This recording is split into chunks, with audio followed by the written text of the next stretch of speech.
Saudações, cérebros! Que a paz esteja com vocês. Estamos de volta para o segundo e último episódio da nossa jornada pelo Sermão da 60ª, de Padre Antônio Vieira. Se no primeiro episódio nós preparamos o terreno histórico e conhecemos as armas da retórica, hoje o meu agradecimento especial vai para vocês, ouvintes e estudantes, que aceitaram o desafio de ir além da superfície e decidiram mergulhar comigo na engenharia desse texto magnífico. Dedico este bloco final à busca diária de cada um de nós pela clareza, pela verdade da nossa própria comunicação. Para darmos continuidade com a mente afiada, mantemos a nossa intenção de buscar a sabedoria e afastar toda a vaidade intelectual. Afinal, Vieira sobe ao púlpito da Capela Real de Lisboa em 1655 para lançar a provocação que vai guiar o nosso programa de hoje. Faremos uma oração ao Espírito Santo para que dissipe qualquer vaidade de minha parte sobre a leitura deste sermão. Vinde, Espírito Santo, enchei o coração dos vossos fiéis e acendei neles o fogo do vosso amor. Enviai o vosso Espírito e tudo será criado e renovareis a face da terra. Amém. No programa passado, nós vimos o cenário político de 1655 e as armas da retórica jesuítica. Hoje, nós vamos direto ao ponto central que abalou a Capela Real de Lisboa. Vieira sobe ao púlpito e lança a seguinte provocação para o rei e para a corte. Se a palavra de Deus é tão poderosa e a semente é tão boa, por que o mundo não se converte e não vemos os frutos na prática? A partir dessa pergunta, Vieira faz um checklist pedagógico para descobrir de quem é a culpa, do pregador, do ouvinte ou do assunto em si. No Sermão da 60ª, a base da argumentação repousa sobre o conceito da palavra semente, verbum, e sobre as regras da retórica clássica, como o invencio e a dispositio.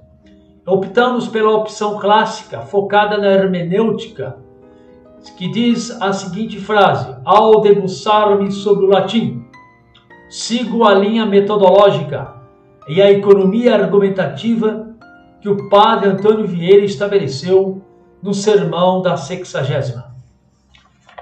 Neste momento, nós faremos as leituras das sessões.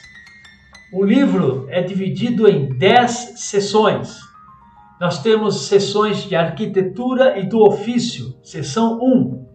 Vamos ler agora, que fala sobre o exórdio e a causa do insucesso. Seria da seguinte forma: exite qui seminati seminare semen sum. Saiu o semeador a semear a sua semente. A abertura do drama de sair e de si para o outro define o problema central. Se a semente é divina, por que o mundo não se converte? Então, nessa primeira sessão, ele é chamado à investigação da causa. Depois, continuando na sessão 1, semen est verbum Dei. A semente é a palavra de Deus, a definição da matéria sagrada. Esse é o mote da 60ª. Aí ele pergunta: quare? Por quê? É a pergunta inquietante de Vieira. Por que, sendo a semente tão boa, o fruto é tão pouco? Já na seção 2, ele repousa sobre a pessoa do pregador, o semeador, e diz: ipsi est qui loquitur. É ele mesmo quem fala. A importância da coerência entre a vida e a voz. A autoridade vem do exemplo. A outra é verba movente, exempla traunt.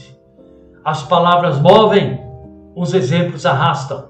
O princípio fundamental do ethos, a vida do mestre, é o seu maior argumento. Em seguida, si dexiritis e fetiritis, se disserdes, fizerdes, autoridade que nasce da ação.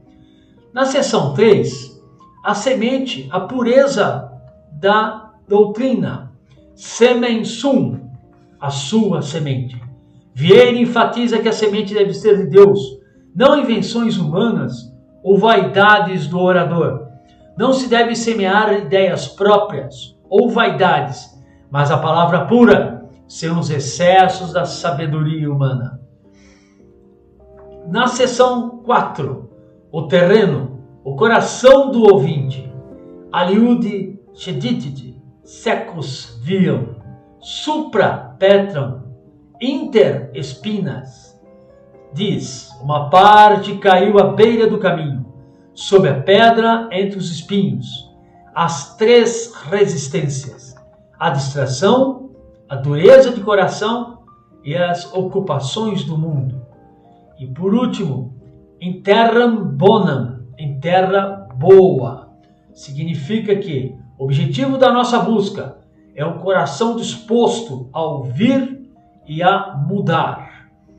Na seção 5, nós temos o estilo e a ordem, a necessidade de ordem e clareza.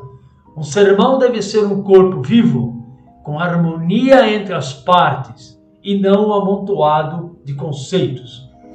Composito et ordinato, composto e ordenado. A necessidade de clareza. Um sermão deve ser uma árvore com raízes, tronco e ramos, não amontoado de galhos. Non est dissensio, não há contradição. A unidade necessária para que a inteligência do ouvinte não se perca. Vamos para a seção 6. A seção 6 é a peroração. Peroratio é a parte final de um discurso. É a estrutura. Exite qui seminati seminari. Ele repete essa frase. Eis que saiu semear, o semeador a semear. O ponto de partida e de chegada. Docere, delectare, movere. Ensinar, deleitar, mover. As 3 colunas retórica clássica. No 7º, nós temos a força da redução e da voz. Semen est verbum Dei. A semente é a palavra de Deus, a matéria-prima do ofício. Récia, mittentes in mare, lançando as redes ao mar. A metáfora da pregação como pescaria de almas. Plumbum et cortix, chumbo e cortiça. O equilíbrio entre a substância da doutrina e a leveza do estilo. Já na seção 8, o mistério das nuvens e da voz. Nubis, profetas significate. As nuvens significam os profetas. O pregador como aquele que traz a chuva do céu. Voce gratili, com voz sutil e pequena, faz referência à voz de Moisés, autoridade sem gritaria. Concrecaste uti pluvia, doctrina mea, fluate uti ros, eloquium meu. Cresça com a chuva a minha doutrina, flua com o orvalho a minha eloquência, o ideal da suavidade produtiva. A seção 9, a ética do semeador, o combate. O combate contra a vaidade. Ventum, seminabunt, et turbinem, colligente. Semearão ventos e colherão tempestades. O aviso contra a vaidade e a pregação vazia.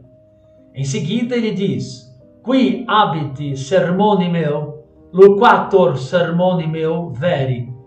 Quem tem a minha palavra, pregue a minha palavra verdadeiramente.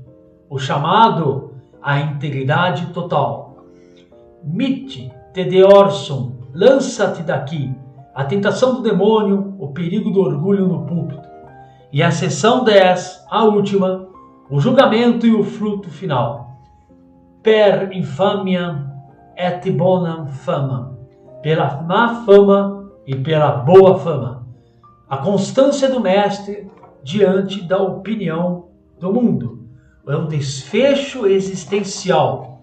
O ouvinte é confrontado. Ele será uma árvore que reverdece e dá fruto ou continuará sendo um terreno estéril? Si omnibus placerem, Christi servus non essem.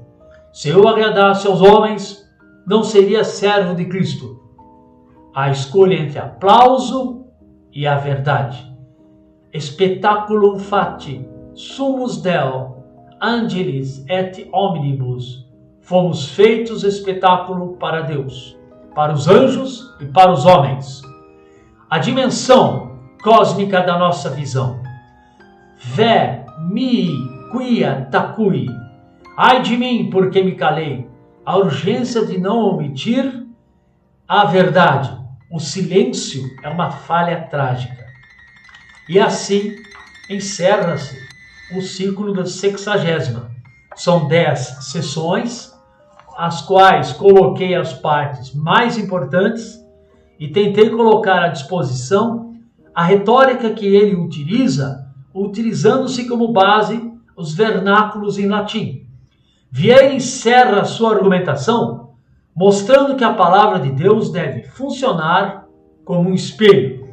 Quando olhamos para o espelho e vemos uma mancha no rosto, não gastamos tempo a elogiar a beleza da moldura. Nós limpamos a mancha. Da mesma forma, o sucesso de um discurso, de uma aula ou deste podcast, não se mede pela beleza ou pela dificuldade das palavras. Mede-se pela transformação prática da nossa conduta. Se sairmos dessa experiência exatamente iguais ao que éramos antes de carregar no play, a semente perdeu-se.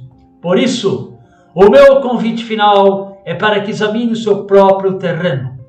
O que tem sufocado as suas boas ideias e os seus projetos de vida? Serão as pedras da hesitação ou os espinhos das distrações diárias? Pensem nisso, cérebros. Cuidem do vosso terreno. A paz esteja com todos e até a nossa próxima jornada literária.